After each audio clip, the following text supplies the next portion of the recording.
L'euphorie de Porsche, l'abattement et la stupeur de Toyota. À l'issue d'un scénario dantesque, toute la beauté et la cruauté des 24 heures du Mans sont réunies dans ces deux images.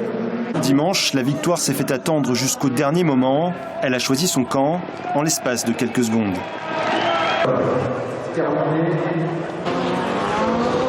Il est 14h56.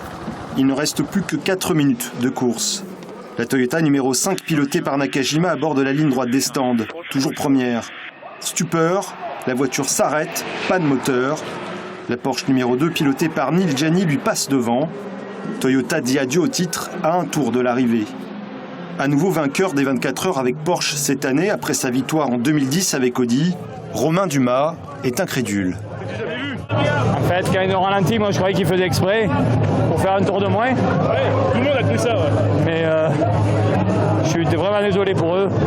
Après une telle bataille, c'est pas très sport, mais c'est de la course. Cruauté et beauté toujours. Hugues de Chonac, support technique de Toyota avec Oreca, est réconforté par un membre de Porsche alors qu'il vient d'encaisser une descente émotionnelle de plusieurs G. C'est une douleur tenace parce qu'on va la garder pendant un an, parce qu'on sait que là on avait fait le job et qu'on ne mérite pas ce qui nous arrive. Et tous les gens de Porsche sont venus, Marc est venu, tout le monde est venu parce qu'ils ne voulaient même pas prendre la victoire. Dès le départ de la course, samedi à 15h, quelque chose dans l'air disait déjà que cette 84e édition allait être à part.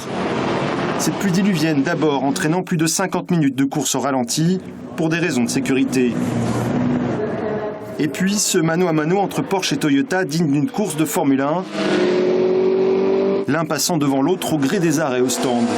Écart maximum entre la Toyota numéro 5 et la Porsche numéro 2, 20 à 30 secondes tout au plus. La Toyota du trio Nakajima, Buemi, Davidson construisait patiemment son avance, dixième après dixième.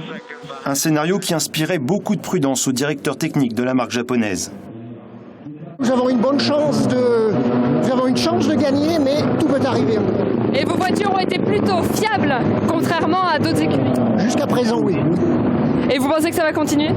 Eh bien, tout laisse penser, mais encore une fois, il faudra attendre 15 heures.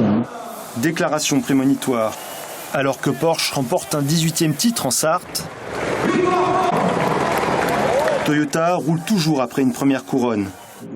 La numéro 5, qui a fait la course en tête, ne sera même pas classée à cause d'un dernier tour trop lent. Une ultime estocade qui permet à Audi d'accrocher un podium inespéré. Cruauté, beauté des 24 heures.